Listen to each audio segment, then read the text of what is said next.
Thanks for joining us here on 9 News Watch on this Monday. I'm Chris Bianchi with a look at your headlines on this August the 30th. Again, a Monday. Start things out by taking a look at the weather, where unfortunately today it's going to be again on the hot and increasingly smoky side of things. We're getting some wildfire smoke moving on in from California, and you'll notice as the day wears on that increasing wildfire smoke interspersing the skies first in northern Colorado, then spreading south through the state. And again, that will lead to those hazy conditions. Highs will be in the low to mid-90s. So a hot one today, but if you think today's hot, well, just wait until tomorrow when those temperatures rise into the mid-90s under once again sunny skies.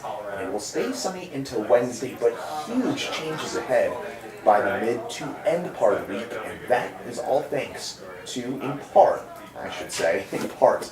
due to a weakening hurricane. Hurricane Nora's remnants will move its way into western and central Colorado, and the result for much of the state will be exceptionally wet weather and much cooler conditions. Highs will only top out in the low 80s in Denver, 60s, 70s, and maybe even some 50s in some of the higher elevations for those highs in the mountains.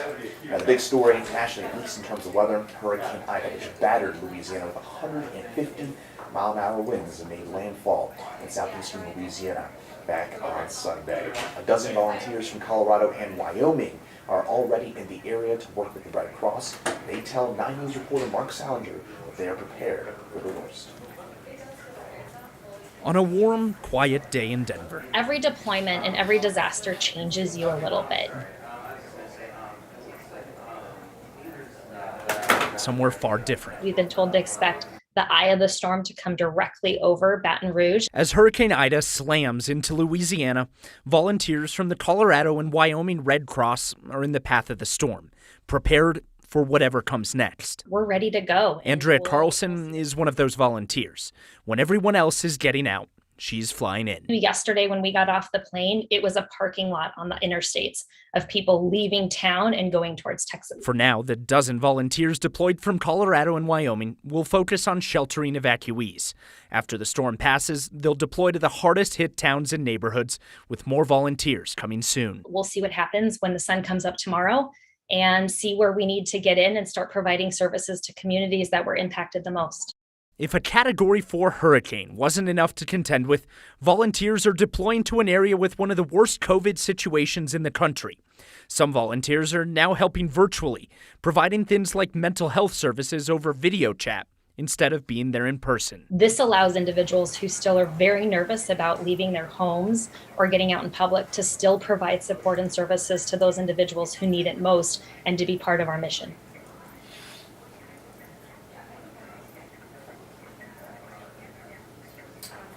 Meanwhile, here in Colorado, there is a brand new wildfire that unfortunately sparked back on Sunday in Grand County. The Black Mountain Fire is currently around 150 acres in size. Pre-evacuation notices have been sent to residents northwest of Hot Sulphur Springs and northeast of Kremling. It's right near Black Mountain, where that fire is currently burning.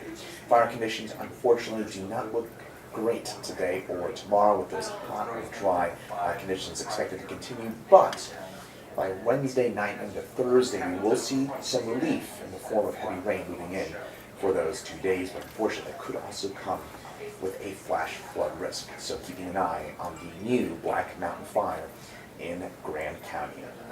Meanwhile, a couple from Broomfield feels incredibly lucky after the husband's interpreter made it out of Kabul, Afghanistan safely. We told you about his story last week while that interpreter and his family were hiding from the Taliban.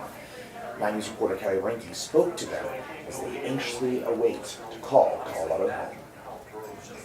This is Heidi. Yeah. That's why I killed Sis.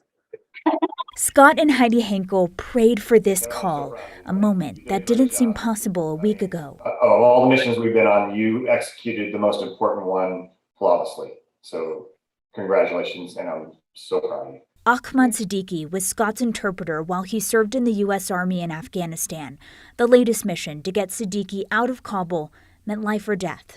These are pictures he took in Kabul as the Taliban went door to door, trying to find interpreters like him.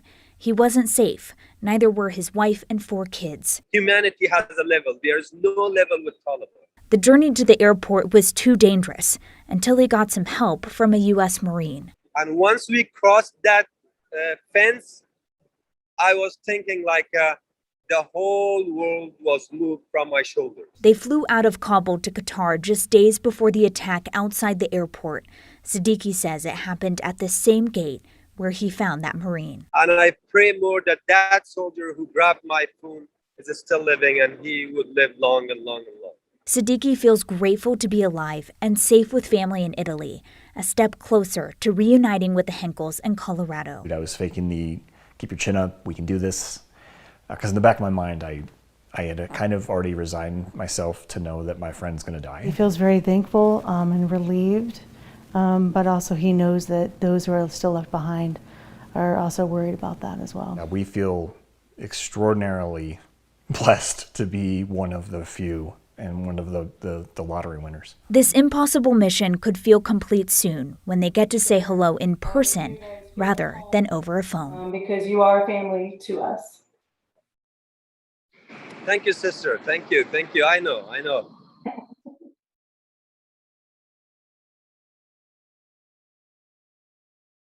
Tri-County Health meeting at 4 p.m. today will consider whether or not mask mandate opt-outs will continue for each of the 3 counties under their umbrella. In other words, mask mandates could be applied without an opt-out clause for Adams, Arapahoe, or Douglas counties.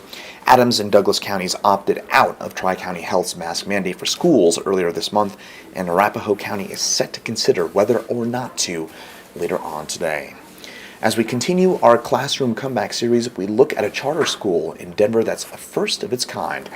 And that one had particular challenges as students faced remote learning in the middle of a recovery. That bond and interaction fractured during a challenging year. As 9 News reporter John Glasgow shows us, this year's comeback is happening in more ways than one. Today I would like to hear how some of you guys apply the principle of courage in your everyday life. In this high school, class begins here. What does it mean to overcome fear? How do you not live in fear today and to continue to press through? Reflection and remedy. Courage is what I need day to day. And having the courage to share about struggles. I'm a recovering addict. I made friends with like a whole bunch of other older people in their 20s who it was much more accessible for me to get harder substances like acid and just all sorts of stuff like shrooms, mushrooms. After moving from high school to high school, 13, 14, and trying a substance for the first time, I took off running.